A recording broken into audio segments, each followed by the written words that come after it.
Hello, Bronco fans and football fans everywhere. Welcome to Broncos Breakdown on the MHRT Network. This is a show that's everything Broncos, good, bad, or indifferent, and other sports topics related. I'm your host, Bronco Bill. Tonight, I'm frustrated, guys. I'm frustrated. I'm not going to lie. I'm not going to sugarcoat it because that's not me. And anybody who has listened and watched my show knows I'm real, I'm honest, and I don't sugarcoat anything. Tonight's loss to the Indianapolis Colts 12-9 was an absolute disgrace. Absolute disgrace. Disgrace. We could have tied the game and forced, I mean, that's not much time on the clock, I get it, but forced a tie. What's wrong with the tie? There's been many teams in the NFL where a tie has allowed them to get in the playoffs as a wild card. Why are you trying to force a pass in double coverage when there's a wide open guy in the slot? Why is Wilson doing this? Is it Nathaniel Hackett? Yes. He's a head coach. Of course it falls on his shoulders. Is it Russell Wilson not seeing the receivers, the progressions? Sure. Where does it fall? In my opinion, it falls on the head coach. Do I want to see a change in a head coach? No. Not in 5 games. No, not in 5 games. But I do want to see a change in the way this team performs and the way that this team plays. They're 2-3. I know all you Peyton Manning guys like myself, love Peyton Manning. His first year, he was 2-3. And then he ran off 11 straight wins. What's the difference, guys? What's the difference? Do you know what the difference is? I'll tell you. Gary Kubiak, a respected, well-known head coach. Nathaniel Hackett, first year. That's the difference. To me, that's the difference. And Peyton Manning is head and shoulders over Russell Wilson. Mentally, Peyton Manning is a student of the game. And the guy could read defenses like nobody's business. I don't see that in Russell Wilson. I really don't. And to me, tonight's game was, I don't know. I mean, it was beyond frustrating. Beyond frustrating. I would have loved to take a 12-12 tie. Absolutely. Why do you want to lose? Oh, well, if you had completed, then the game's over and we win and the Broncos are happy and everybody's happy. Yeah, what if? The bottom line is, it wasn't what if. It wasn't done. And that's why, what? I mean, what? Is Nathaniel Hackett a riverboat gambler? Come on, I don't want that guy on my team.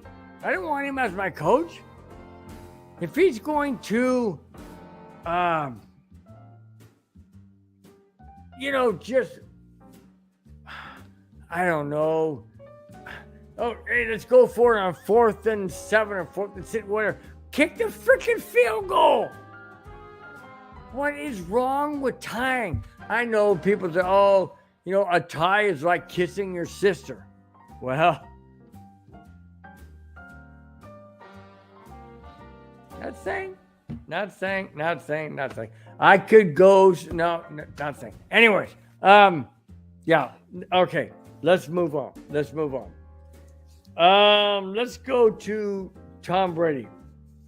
It seems Tom Brady loves football more than his wife, Giselle. What? Wait a minute. Whoa. Wait a minute. Tom Brady loves football more than his wife and his kids? All right, let me go on. Both have hired divorce attorneys. Report is Giselle wanted Tom to retire after the 2021 season, but Tom refused and returned to the Tampa Bay Buccaneers for the 2022 season.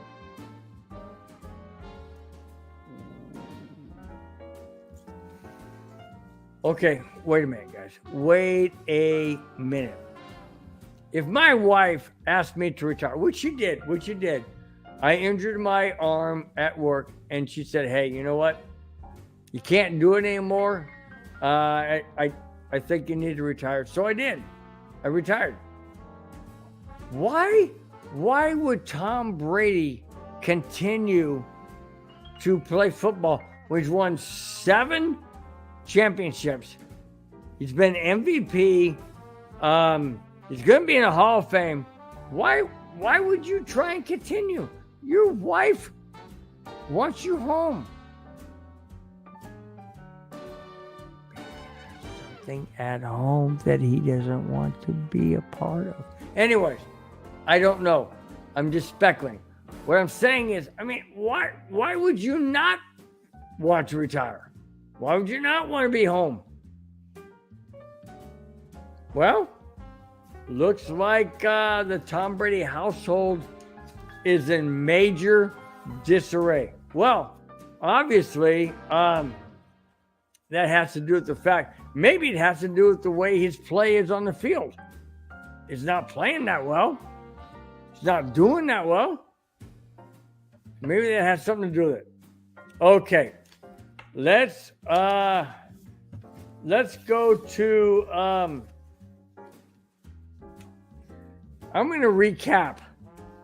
I already did a little bit a recap of the Bronco game. I'm going to recap a little bit more. Major injuries in this game. It looks like that Browning could be out now 4 to 6 weeks. It also looks like there's other injuries that they're not significant. Russell Wilson's been banged up and all that, but the Broncos are not looking good, guys. They are not looking good. We have the Chargers in 10 days from tonight. Tonight is Friday. And the Chargers are on the calendar next game. We are in trouble. We're now 2-3. The Chargers are 2-2. I don't know how they're going to play this weekend. Hopefully they lose, so they're both 2-3. But that's not the point. The point is we have a divisional game. It's serious. It's important. I don't know at this point. I'm confused as to what to think about where we're going to go. If we end up 2-4 in the standings, our season might as well be done. Seriously. I'm saying I'll get to that next Friday. I'll give you my prediction next Friday. Okay, let's move on. Let's go to, that's right, a Colorado Avalanche update.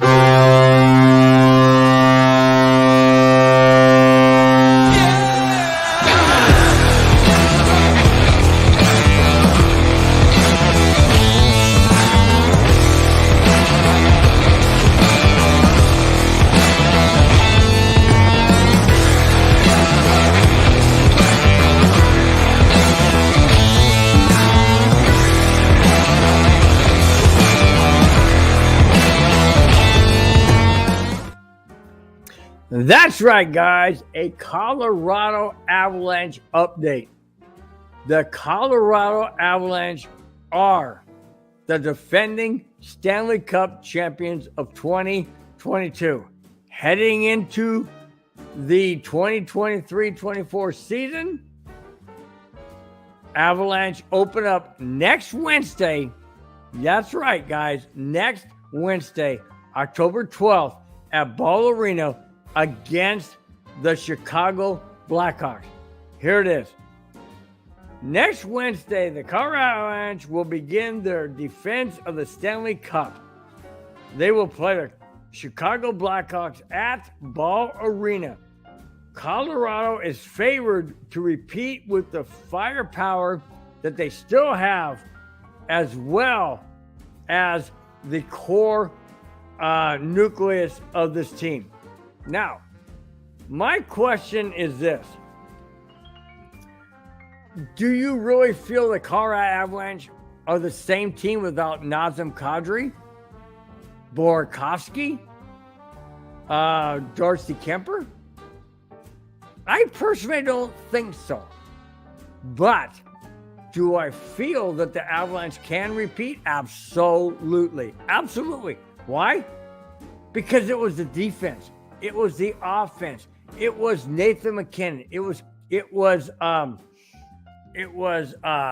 Nichushkin. It was I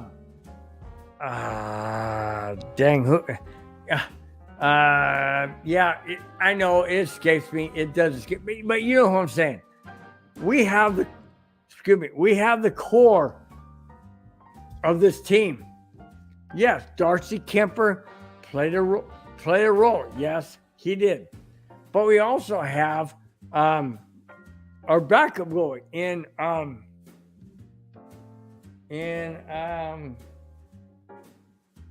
not Kemper. Yeah, that guy. Anyways, sorry, just escapes me. Anyways, I do feel that Colorado Avalanche can repeat. I know it's going to be tough. Everybody's going to be gunning for them. There's a target on their back. Obviously, there is. Always is. But I feel that the Colorado Avalanche do have that capability to repeat.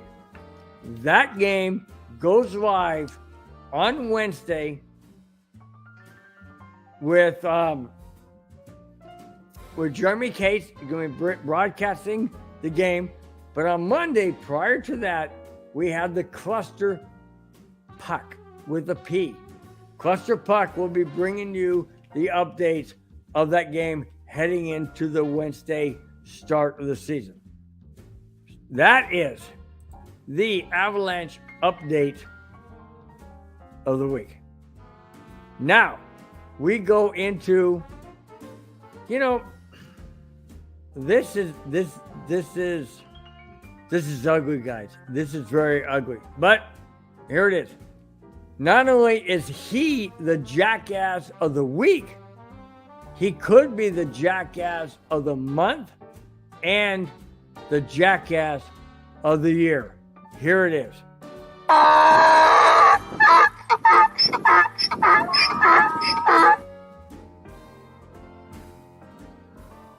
I'm not going to reveal the name just yet, but I'm going to just go ahead and read what happened.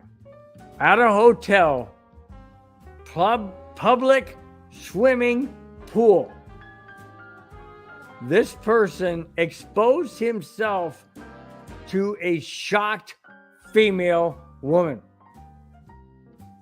He shoved his bare buttocks into her face at a swanky Dubai pool and hotel. After she swam away, he, being that person I haven't named yet, lifted his manhood out of the water and whipping it in her direction.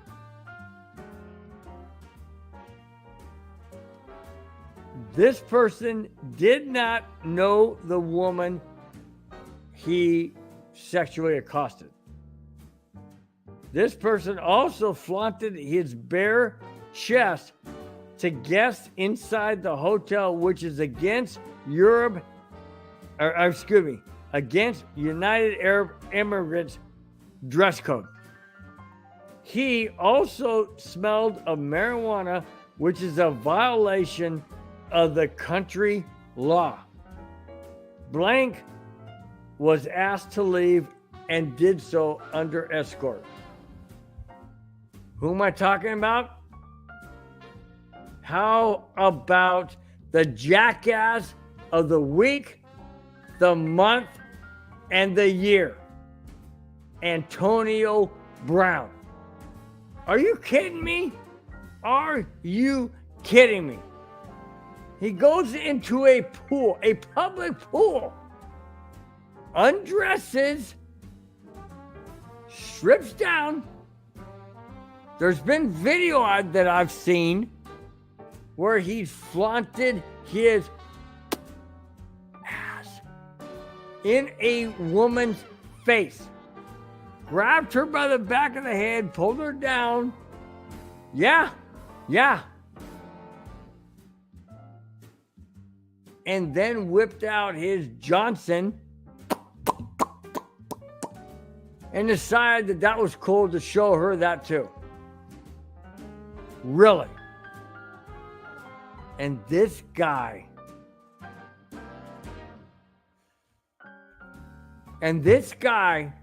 wonders why people like you and me or the NFL doesn't want anything to do with them.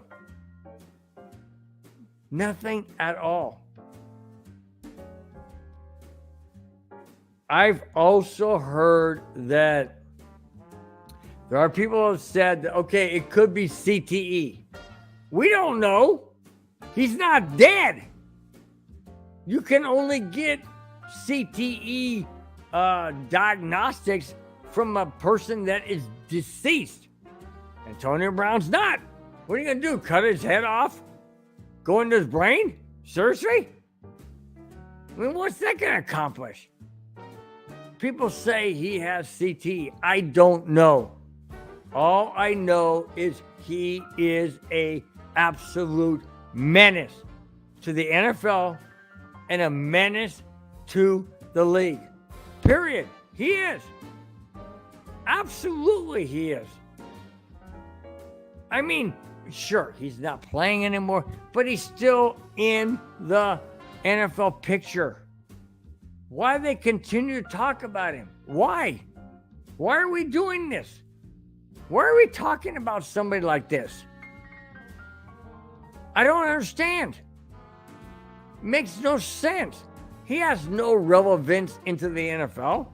He has no relevance into any game that's being played. Why are we concerned? Why are we bringing this up? Yeah, I know, because it's journalism, and it's a topic, and it's, yeah, a former high-profile person. I understand that. I get it. I totally get it. Okay, we're going to end this on talking about the upcoming game 10 days from now against the Los Angeles Chargers. Do I feel the Broncos have a chance to win against the Chargers in 10 days? No. Nope. Not the way they're playing. Absolutely not the way they're playing. In my opinion, they're playing scared. Russell Wilson is playing scared. He's got happy feet. He's not seeing wide open receivers. He's not clicking on his offensive line. The whole Bronco offense is a debacle. Defense is solid. Evero has the defense clicking on all fours. The offense? No. They're clicking on click, click, click, click, click, click, click. No, they're not getting it. They're not in sync. That's the problem. I don't know why. I really don't. I really, really don't. Not Main reason is because Russell Wilson went to San Diego with his wide receivers. He worked out with them. He went to his house there. They were clicking. They get to the game plan and I don't know what we're doing. What are you, a first-year quarterback? Are you a first-year head? Well, yeah, you're a first-year head coach. Okay, I get it. But are you a first-year quarterback? No. Go up to your head coach and say, hey, I got this. I got this. Give it to me. Let me make it happen. What's wrong with that? Come on, Wilson. Stand up for what you want. Don't be shy. Oh, yeah, he's a first-year head coach. He's learning. No, BS. You're a 10-year vet. Go to Hackett and say, hey, I got this. Give it to... You think John Elway would have gone to Mike Shanahan and said, oh, well, I'll listen to you, Mike, No, John Elway would have said, no, give me the mother frickin' ball. Let me do what I can do. And he did. And Shanahan let him do it. Hackett, get a frickin' clue. Get a clue. That's what you have to do. You have Russell Wilson. Give him the reins. Take off the mother frickin' handcuffs. Please. I'm sick and tired of field goals because you can't do this or you don't want to do that or this or that or whatever. I'm tired of it. Tired. And when it comes to the game in 10 days against the Chargers, Hackett, you had better understand you cannot win this game against the Chargers with field goals. You didn't win it against the Colts with field goals because you were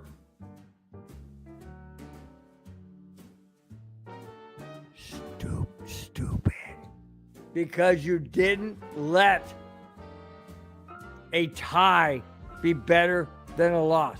That's your fault. That's your frickin' fault, Hackett. 100%. I'm frustrated. Absolutely frustrated with tonight's game. Absolutely. I am beyond frustrated. I have not seen this type of game since we had, I don't know, name any other quarterback. I'm tired. I don't even want to go. I don't even want to go any more backwards. I want to go forward. I'm tired of this. I've said it many times. I'm tired of this. I'm done. I want results. And if we lose to the Chargers in 10 days from tonight, our season is done. And you're not going to hear anything positive from me going forward if that were to happen. Final score? Colts 12, Broncos 9. That's it, guys. That's all I have. Thanks for watching. Thanks for subscribing. If you haven't, please do so. I would greatly appreciate it, as well as the MHRT Network would appreciate it. Let me fill you in the other shows. All right. Coming up this, no, not Sunday. There's no Bronco game Sunday. So coming up this Monday, we have the Cluster Puck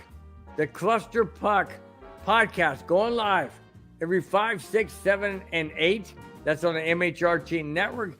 Then on Tuesday, it's a 5280 podcast featuring Mundungus Creevy, Glenn Hauser, Boggins, and Cam. That goes live every 5, 6, 7, and 8 on Tuesday. And that is the 5280 podcast. And then on Wednesday, we have the Wild Wild West. That features a fan from every AFC West team: Broncos, Raiders, Chargers, and Chiefs. That goes live every Wednesday, 4:30, 5:30, 6:30, and 7:30. And then next Wednesday also is the live opening night of the Avalanche, defending Stanley Cup champions. That will be broadcast live by Jeremy Case. He will be doing the play-by-play. I will be there at the intermission and also at the postgame. Do not miss it. Jeremy is great at broadcasting. Don't miss that game on Wednesday, Avalanche. Then on Friday is my show, again, Broncos Breakdown on the MHRT Network. It's going to go live, guys. It's not going to go live yet, but it is going to go live starting October 21st, 5 p.m. live, 5, 6, 7, and 8. Until then, it's recorded, but please tune in to the live broadcast debut Friday on October 21st, 5, 6, 7, and 8. Until then, guys, thanks for watching. Thanks for subscribing. Really do appreciate it. Enjoy your rest of the weekend. We'll talk to you later. Bye-bye.